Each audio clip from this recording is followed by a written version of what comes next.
In the winter of 1885, while other homestead women chinked cracks with clay and stuffed quilts with goose down, Rachel Davidson was doing something else entirely. She filled her mattresses with dried bracken ferns, a secret from the old country that the settlement mocked as witchery. They didn't know that these brittle ferns trapped heat like a living blanket, and that when the killing blizzard came and a neighbor's newborn stopped breathing, Rachel's strange mattress would be the only thing standing between the child and the frozen ground. This is not a fairy tale. Rachel Davidson was a second-generation Danish immigrant, barely 30, widowed, and scraping a life from the frozen soil of the northern plains. The other women in the settlement called her fern beds, hedge peasant nonsense, and worse.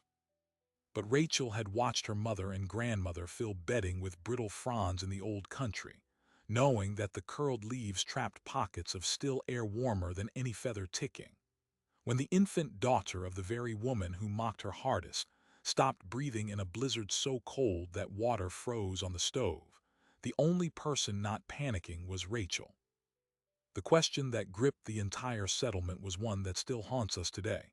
In a crisis, do we trust what we know or what we have always ridiculed?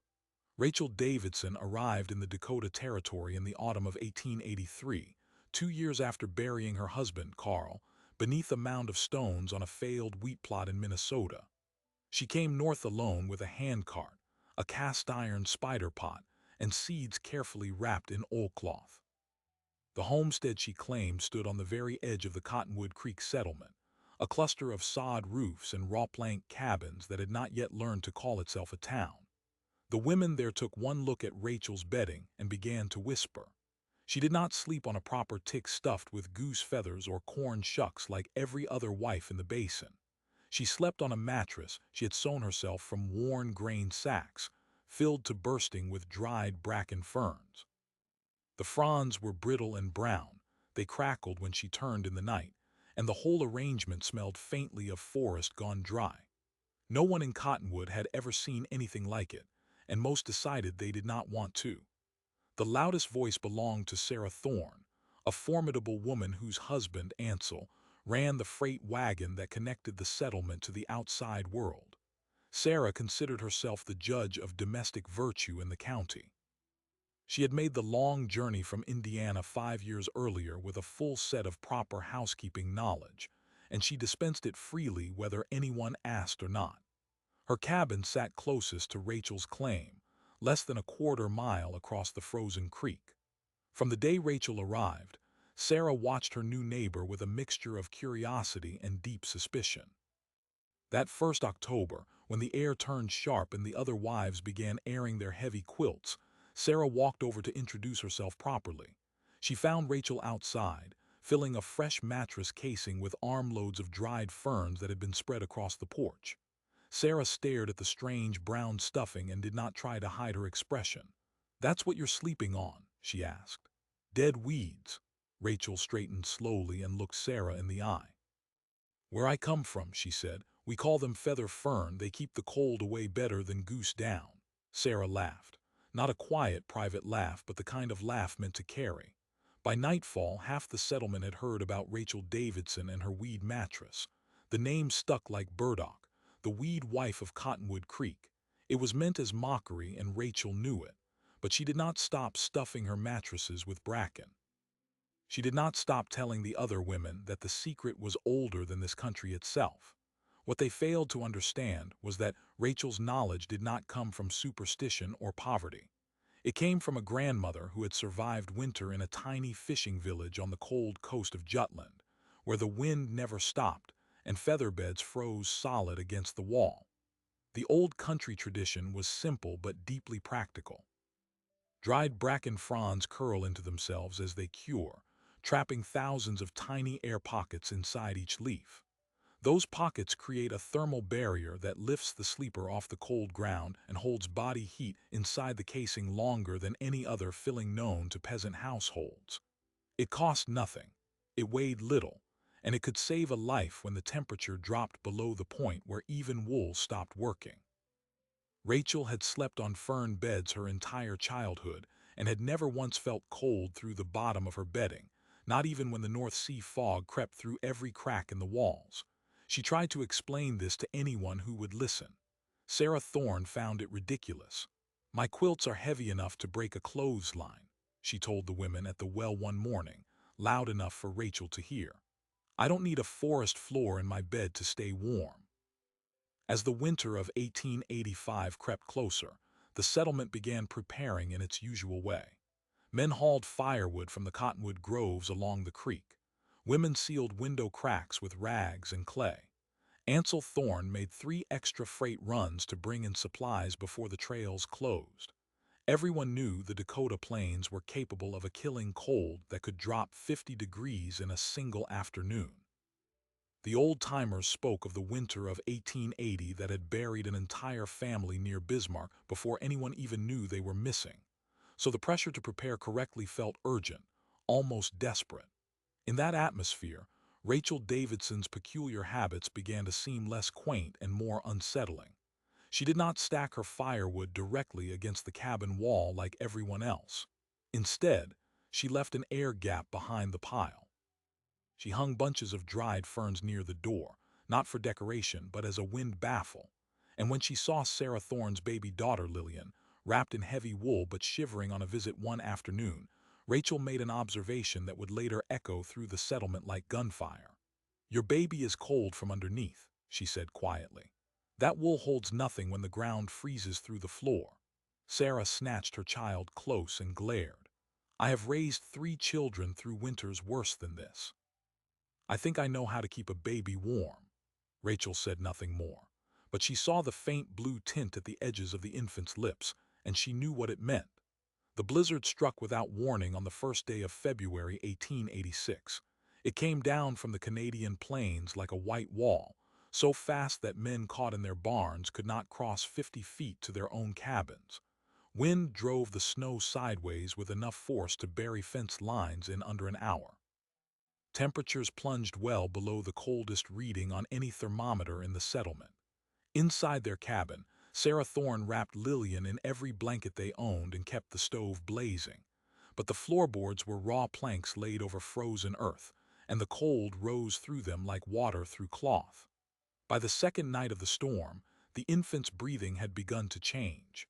It grew shallow, then ragged, then frighteningly slow. Sarah's hands shook as she held her daughter against her chest, feeling the small body lose its warmth despite every effort. Ansel tried to dig a path to the nearest cabin for help, but made it barely 30 feet before the whiteout nearly swallowed him. They were trapped, and their baby was dying. It was then, in the flickering light of a storm-battered lantern, that Sarah remembered the strange woman with the weed mattress. She remembered Rachel Davidson standing in her cabin saying, "Your baby is cold from underneath." And she knew, with a mother's terrible clarity, that the only person in the world who might save her child was the woman she had mocked for nearly 3 years. She shoved Lillian into Ansel's arms, wrapped a shawl around her head, and prepared to walk out into the storm to beg for a miracle made of dead ferns. But when she opened the door, Rachel was already there, standing in the blizzard holding an armload of dried bracken, as if she had known this moment would come all along. Sarah could not speak. The wind nearly tore the door from her hand. There, half visible through the blinding curtain of snow, stood Rachel Davidson with a canvas sack bulging under one arm and her face set in a calm that belonged to a different universe than the one howling around them. She did not ask permission. She walked past Sarah into the cabin, shedding snow from her wool shawl, and went straight to the pallet where Ansel held the tiny, bluing baby against his chest. His eyes were wild with fear. "She stopped crying an hour ago," he choked out. Rachel did not answer with words. She dropped the sack, pulled the drawstring open, and lifted out what looked like a bundle of dead autumn leaves.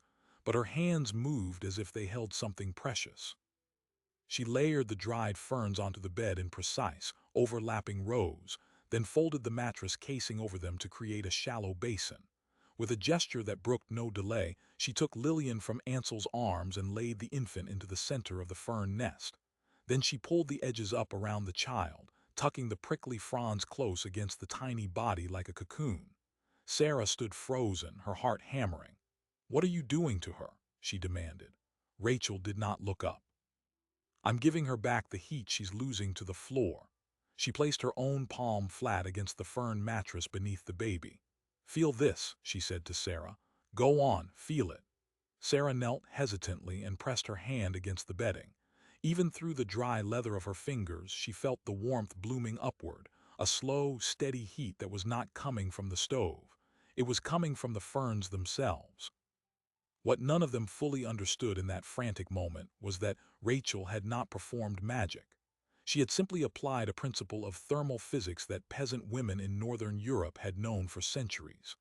Dried bracken ferns curl into tight, hollow spirals when they cure. Those spirals trap countless tiny air cells that act as insulation, preventing body heat from escaping downward into the frozen ground. Unlike cotton ticking or wool blankets, which compress under weight and lose their loft, fern fronds retain their structure even when compressed, maintaining a layer of still air directly beneath the sleeper. In the old country, this was called frost bedding, and it had saved thousands of infants born into harsher winters than any American prairie could produce. Rachel had learned the technique from her grandmother, who learned it from hers. And now, in a frontier cabin buried in a Dakota blizzard, that ancient knowledge was all that stood between a 7-week-old infant and hypothermia. Within 10 minutes, the blue receded from Lillian's lips. Within 20, her breathing deepened and steadied. By the time the lantern burned low, the baby was sleeping peacefully, her tiny chest rising and falling beneath the fern casing, her fingers no longer clenched in the desperate curl of a body trying to preserve its core. Ansel wept. He did not try to hide it. He sat with his back against the wall and covered his face with his rough, cracked hands while the tears leaked through. Sarah knelt beside the fern bed and did not move for a long time. She did not speak either, because no words she had ever spoken about Rachel Davidson could survive what she had just witnessed. But the blizzard was not finished with them. The storm continued to rage outside, and the cabin itself was beginning to fail. The wind had found a seam along the north wall where the chinking had dried and cracked. Cold air seeped through in invisible ribbons, dropping the temperature near the door to lethal levels.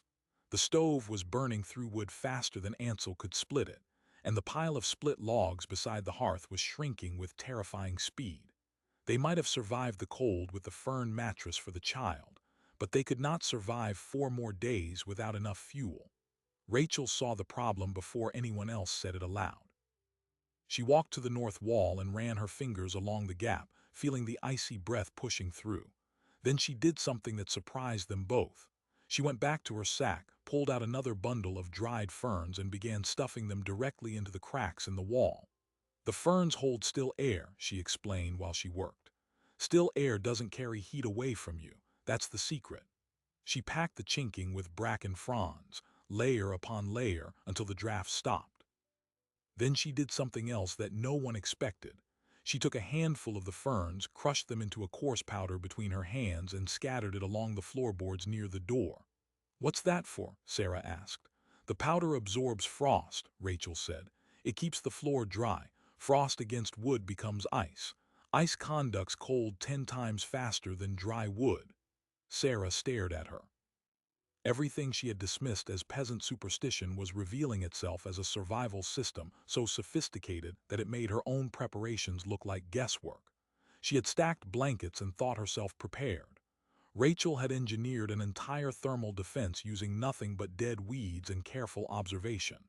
That night, for the first time since she had arrived in Cottonwood Creek, Sarah Thorne asked for help instead of offering criticism. "Show me," she said quietly. "Show me how to make it." Rachel did not gloat. There was no satisfaction in her eyes, no vindication, only a steady patience that suggested she had known all along this moment would come.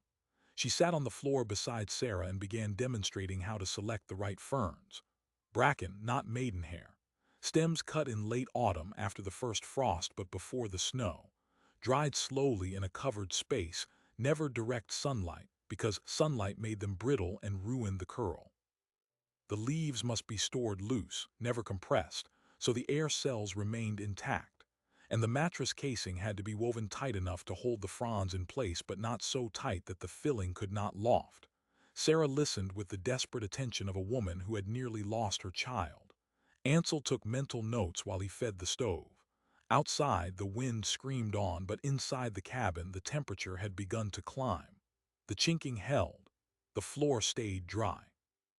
And the baby, wrapped in her fern cocoon, slept through the entire night. By the third morning, the blizzard finally broke. The sun came out pale and thin over the buried landscape, revealing a world transformed into white dunes that rose higher than the cabin roofs.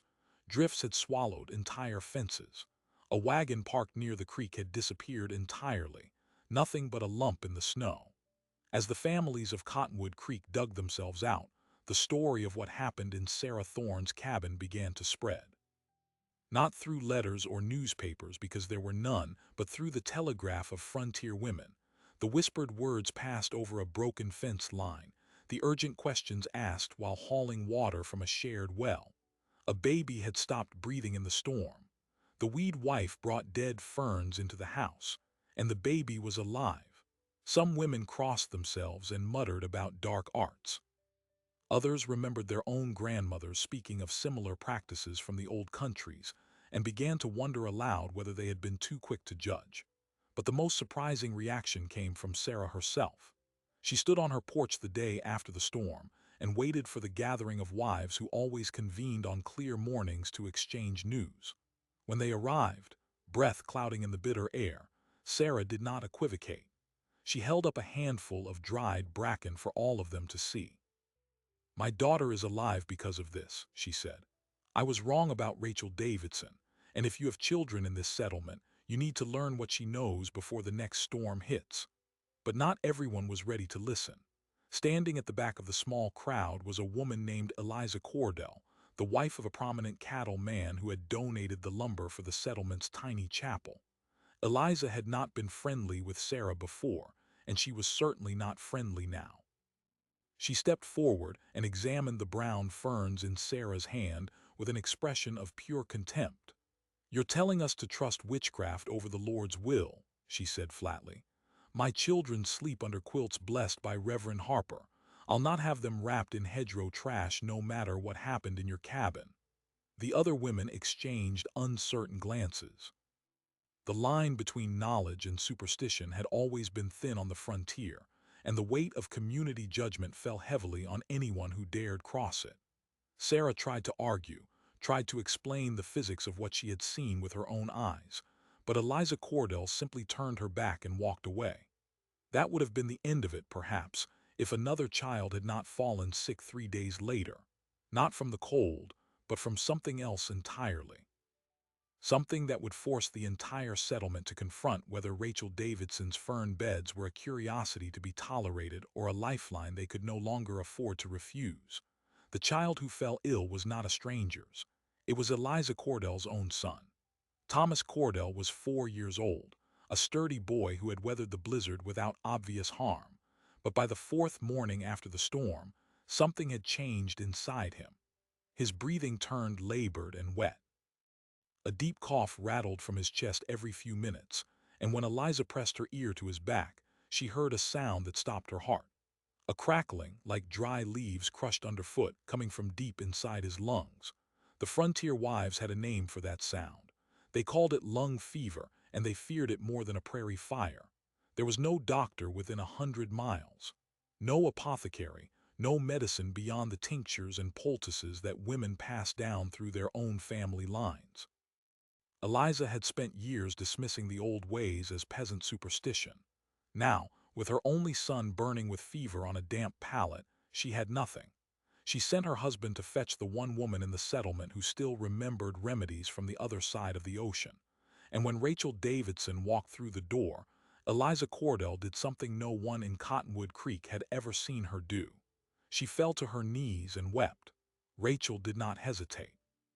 She crossed to the boy's bedside and placed her hand flat against his chest, feeling the rhythm of the struggle beneath. Then she turned to the window, which was sealed shut with rags and clay, and ripped the caulking from the frame with her bare hands. A blast of cold air swept through the room. Eliza screamed, "You'll kill him! The cold will kill him!" Rachel did not stop. She opened the window a hand's width. then turned back to Eliza with an expression that held no anger, only the kind of exhausted patience born from too many years of being misunderstood. "The air in here is poison," she said. "Your boy been breathing stove smoke and damp for 4 days. His lungs can't clear themselves because the air is heavier than the sickness. He needs dry air, moving air." Eliza stood frozen, caught between everything she had ever believed and the woman standing before her who had already saved one child from certain death. Rachel did not wait for permission. She went to her sack and removed a pouch of crushed dried fern leaf, the same coarse powder she had scattered on Sarah's floorboards. She mixed it with a small measure of hot water to form a paste, then spread it across a cloth and laid it gently on Thomas's chest. "This draws the dampness out," she explained. "Bracken leaf absorbs moisture. When it dries, it pulls the wetness from the skin and the lungs begin to follow." She also placed a bundle of whole dried ferns beneath the boy's mattress, lifting his body away from the cold earth that seeped up through the floor. Within the hour, Thomas's coughing grew looser. Within 2, the crackling in his chest began to fade. Eliza watched from the corner, hollow-eyed and silent, as her son's breathing steadied into something close to normal. She did not speak even when Rachel finally stepped back and nodded. She only covered her face with her apron and shook with silent sobs. This was the moment that broke Cottonwood Creek. Not because one child survived, but because the woman who had been the settlement's most rigid voice of orthodoxy had been forced to witness the truth with her own eyes. Word of what happened in the Cordell cabin spread faster than any gossip ever could. Families who had politely ignored Rachel now sought her out. They asked about the fern mattresses. They asked about the powder for damp floors. They asked about the window trick, which seemed like madness until Rachel explained the physics. "Bad air settles in closed rooms," she told them. "It pools near the floor where children sleep. A crack of dry air from outside lifts the poison upward and out." It was the simplest thing in the world, yet no one in the settlement had ever thought to do it. They had sealed every gap against the cold and unwittingly trapped sickness inside with their children. Now they stood in Rachel's dooryard with questions tumbling out of them. How do you dry the ferns? When do you harvest them? Can you use other plants?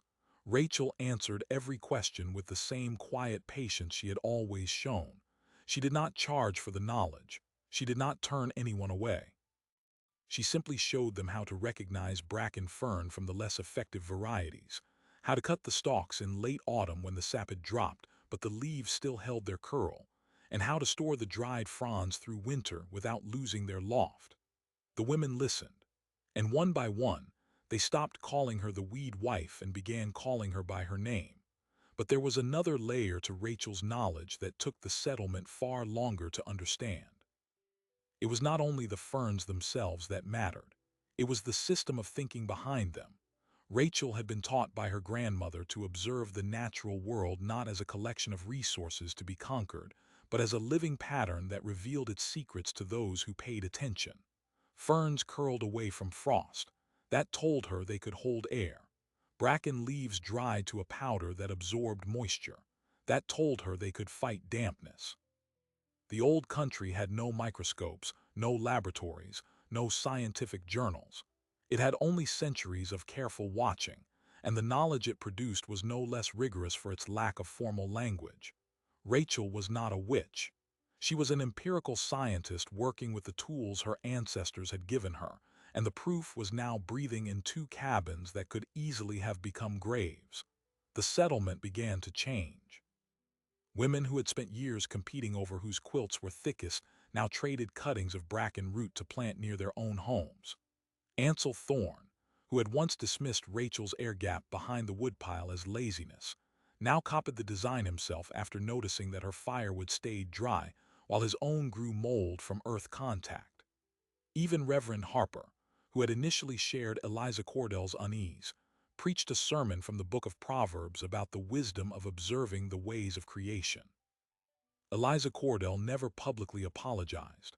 That was not in her nature, but she did something that mattered more.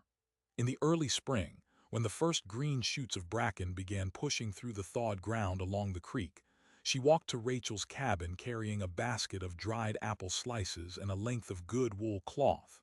She said nothing about the winter. She only asked, in a voice barely above a whisper, if Rachel would show her how to make a fern mattress for Thomas. Rachel looked at the basket, then at the woman who had once called her a witch, and nodded. She led Eliza into her cabin and began the lesson as if they had been friends all along. That spring, the settlement of Cottonwood Creek planted more bracken fern along the creek banks than any other crop. The knowledge had taken root as surely as the plants themselves. When the first hot winds of summer arrived, bringing the threat of prairie fire, Rachel showed the women how dried ferns could be packed into the spaces between sod bricks to slow the spread of flames. When the autumn rains turned cabins into damp caves, she demonstrated how fern powder scattered in corners discouraged the black mold that so often sickened children through the long winter months. The knowledge did not remain in Cottonwood Creek. Wagon freighters like Ansel Thorne carried it north and south along the territory trails, trading tips about fern bedding, and still air alongside their usual cargo of flour and salt. Within 2 years, a traveler crossing the Dakota Plains might stop at half a dozen homesteads and find the same dried bracken fronds stuffed into every mattress.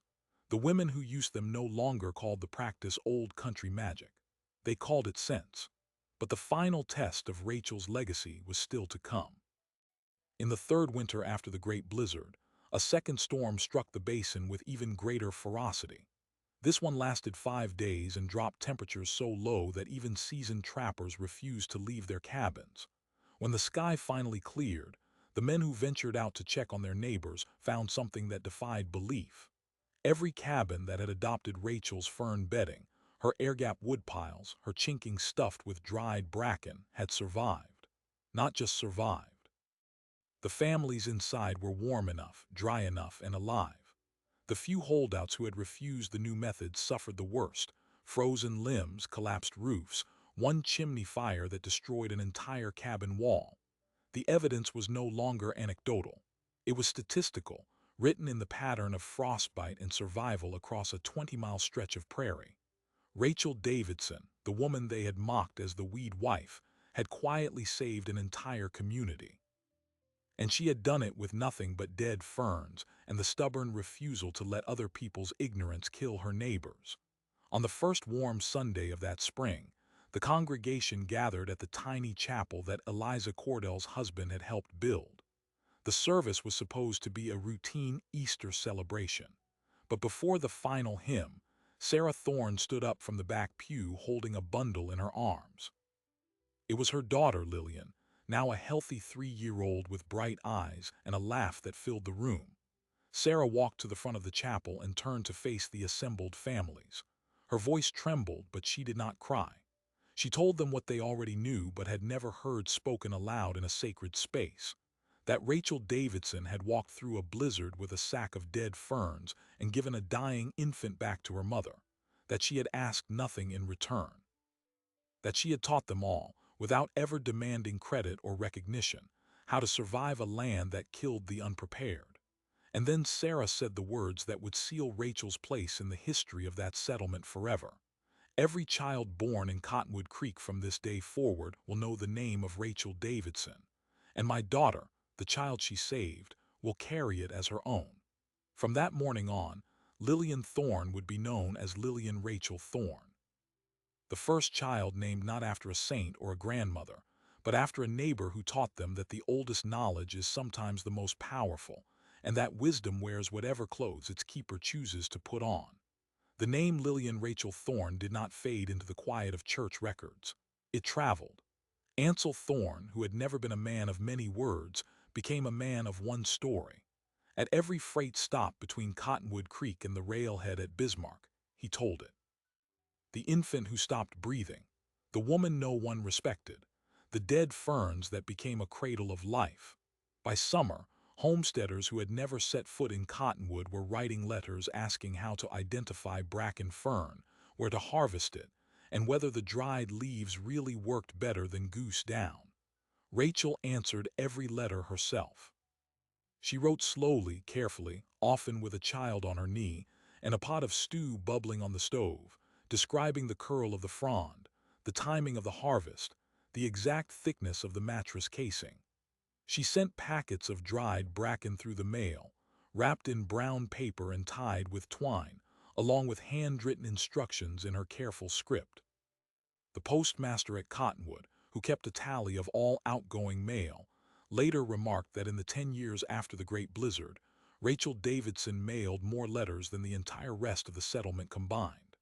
The knowledge was not hoarded. It was scattered like seeds. The change in Cottonwood Creek itself was visible to anyone who looked. By the summer of 1887, nearly every cabin in the settlement had a patch of bracken fern growing somewhere nearby. The women had transplanted wild roots from the creek banks, nursing them through the first fragile seasons, until the dense green fronds spread into thick stands that could be harvested every autumn without depleting the wild supply. The fern mattress became as universal as the iron stove. Women who had once competed over quilting techniques now competed over who could dry the finest fronds, who could build a mattress that weighed less, lofted higher, lasted longer. The knowledge mutated and improved as it passed from hand to hand, exactly as Rachel had hoped it would. She never tried to control it. When a woman from the next county wrote to say she had improved the design by adding a layer of dried sweetgrass for fragrance, Rachel wrote back with praise.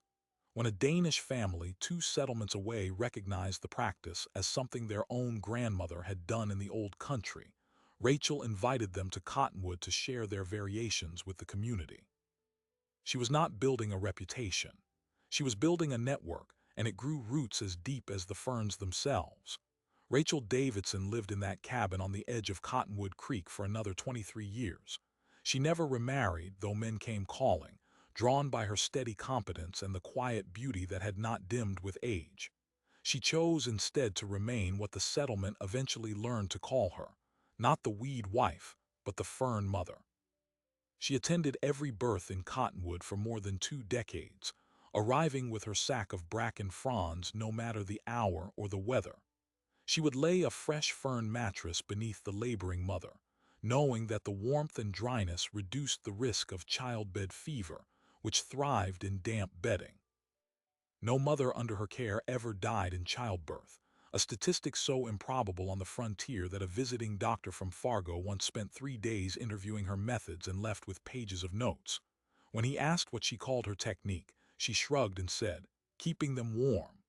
The doctor called it thermal maternity care in his report, but the women of Cottonwood simply called it being delivered by Rachel, and they considered themselves blessed. The cabin itself became a landmark. Travelers crossing the basin in winter learned to look for the dark green stand of bracken that grew around Rachel's claim, the fronds so thick and tall that they caught snow in sculpted drifts that melted weeks later than the surrounding prairie. Inside, the air smelled always of dried leaves and wood smoke, and the beds were never cold. Rachel kept an extra mattress stuffed and ready for anyone who arrived half-frozen from the trail. She fed them soup from her iron pot and sent them on their way with a bundle of dried ferns that they could use to insulate their own beds or chink their wagon for the journey ahead. She asked for nothing in return. Sometimes, years later, a letter would arrive from a family she had forgotten, saying that the fern mattress had saved their youngest during a sudden spring blizzard in Montana, or that the air gap woodpile had kept their winter fuel dry through a 3-month rain in Oregon. Rachel read every letter and filed them in a pine box under her bed, not out of pride, but out of the quiet belief that the knowledge mattered more than its keeper. The final surprise, the detail that even the people of Cottonwood did not fully know until after her death, was hidden in the mattress she slept on herself. Rachel died in the autumn of 1909, quietly in her sleep, on the same bed of dried bracken she had carried with her from Minnesota 26 years earlier. She was 61 years old. When the women of the settlement gathered to clean her cabin and prepare her belongings for distribution, they lifted the old mattress casing and found something that made them stop. The ferns inside were still intact, not crumbled, not moldy, not broken down by decades of use. The fronds had lost some of their green-brown color, fading to a pale gold, but their curls remained perfectly formed, the air pockets still holding their structure as if the leaves had only just been dried. The casing fabric had worn thin in places, patched and repatched, but the filling itself had not failed. The women stood in silence, passing handfuls of the ancient ferns between their hands, and one of them finally spoke what they all were thinking. She made this mattress before Lillian was born. It outlasted its maker. That mattress, and the secrets it contained, were not buried with Rachel. They were given to Sarah Thorne, who by then was the matriarch of Cottonwood Creek, and Sarah did something that ensured the knowledge would outlive them all. She took the original mattress to a meeting of the Territorial Women's Collective in Bismarck and laid it on a table for everyone to examine. She explained the principle of still air, the curl of the frond, the absorption of moisture, and the fact that a single mattress made for pennies had saved dozens of lives across 2 decades. The women in that room represented homesteads from across 3 territories, and every one of them left with a cutting of bracken root and a copy of Rachel's instructions written in Sarah's own hand. From that meeting, the knowledge jumped the boundaries of Cottonwood Creek and entered the bloodstream of the frontier itself. By the time the Great War came to America in 1917, Fern mattresses were standard issue in hundreds of rural households across the northern plains. The practice had spread so thoroughly that few remembered the name of the woman who had first brought it to the territory. They remembered the technique, not its originator. That, Rachel would have said, was exactly the point. She had never sought recognition. She had only ever tried to keep the bobbies warm. The most unexpected chapter in Rachel's story, however, belonged to Eliza Cordell. After her son Thomas survived the lung fever, Eliza became Rachel's most devoted student. Not loudly, not publicly, but persistently. She learned to harvest bracken at the right moment of autumn, to dry the fronds in the loft where the air moved but the sun did not, to sew the casings with seams tight enough to prevent shifting but loose enough to allow the filling to loft. She learned why the ferns worked, not merely that they did, and in learning why, she found herself unable to dismiss the lesson as luck or coincidence. The physics of still air, the absorption of moisture, the thermal barrier against frozen ground, these were not old wives' tales.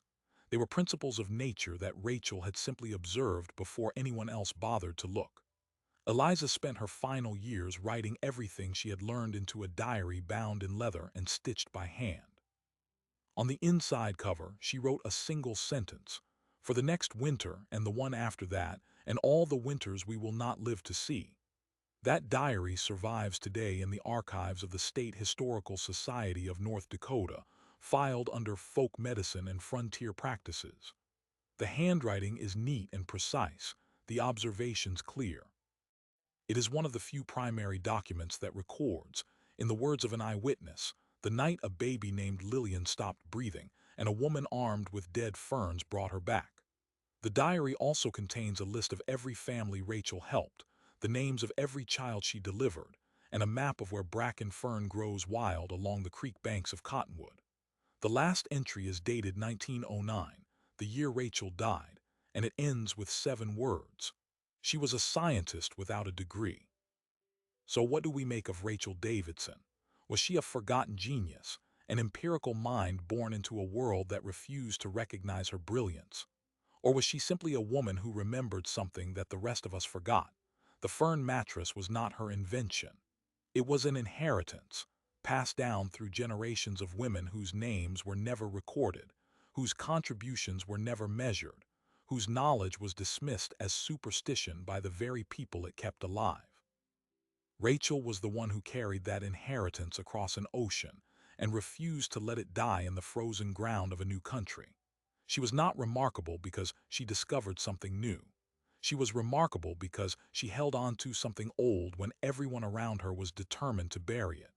And when the inevitable crisis arrived, the blizzard that always comes to the unprepared, she did not use her knowledge to elevate herself above her neighbors. She used it to save their children. The same neighbors who had mocked her, the woman who had called her a witch, the settlement that had turned its back. She opened her door, she opened her hands, and she gave them everything she had. That is the difference between knowledge and wisdom. Knowledge can be hoarded. Wisdom is always given away.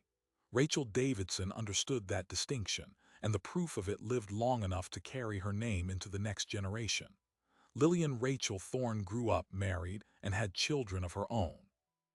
She taught them to stuff their mattresses with dried bracken and to never laugh at a woman whose practices they did not understand. And somewhere, in the quiet of a winter night on the northern plains, if you listen carefully, you can still hear the soft crackle of fern fronds shifting beneath a sleeping child, holding the cold at bay with nothing but air and memory. The story of Rachel Davidson asks us a question that is not comfortable, and it is not meant to be. How much ancient wisdom have we allowed ourselves to forget because it did not arrive wrapped in the language of authority? Rachel never published a paper. She never held a degree. She never stood before a panel of experts and defended her findings in words they would recognize as legitimate. What she did was far more difficult. She remembered something that worked, and then she proved it worked, not in a laboratory, but in the freezing cabins where the alternative was a child's grave. The bracken fern did not care about credentials. It cared about physics. Still air insulates. Dry leaves absorb moisture. Curled fronds trap heat. Those facts were true when her grandmother whispered them to her in a Jutland kitchen, and they are true now in a world that has mostly forgotten how to listen to women like her. There is something haunting in how close Cottonwood Creek came to burying that knowledge before it could save them. Sarah Thorne, Eliza Cordell, the others who laughed and muttered and shook their heads, they were not evil. They were simply certain. Certain that new land required new methods, that proper housekeeping looked a particular way, that a foreign woman with a strange accent and a mattress full of weeds could not possibly know more than they did. That certainty almost cost them everything. And how many times in how many other places did it succeed? How many women like Rachel were silenced, their knowledge dismissed, their remedies forgotten not because they failed but because no one with power was willing to watch them succeed. The evidence from Cottonwood Creek is stark. No child who slept on a fern mattress ever froze. No mother delivered on dried bracken died of childbed fever. The air-gap woodpiles stayed dry. The chinking held the draft back. The system worked, not once, not by luck, but repeatedly, across decades, across families, across the entire territory. Rachel Davidson did not perform a miracle. She taught a community how to survive, and she did it without ever demanding that they thank her. That is not the behavior of a witch or a fool. That is the behavior of a teacher who understood that the survival of her neighbors was more important than the vindication of her ego. She was willing to be forgotten so that the knowledge could live. And so the question turns back on us. What are we dismissing today, right now, that our grandchildren will wish we had preserved? What fragile threads of inheritance are we snapping because they come from the wrong mouths, the wrong traditions, the wrong side of some arbitrary line between science and superstition? Rachel's ferns were not magic. They were observation, patiently gathered over centuries, and applied with precision by a woman who trusted what her own eyes and hands told her. The world is full of such knowledge, living quietly in the margins, kept alive by people who are rarely invited to speak in public. It might be in your own family, a remedy your great-aunt swore by, a farming practice your grandmother wouldn't explain, a recipe, a planting schedule, a way of reading the sky. You might have laughed at it once. Rachel's neighbors certainly did, until the blizzard came.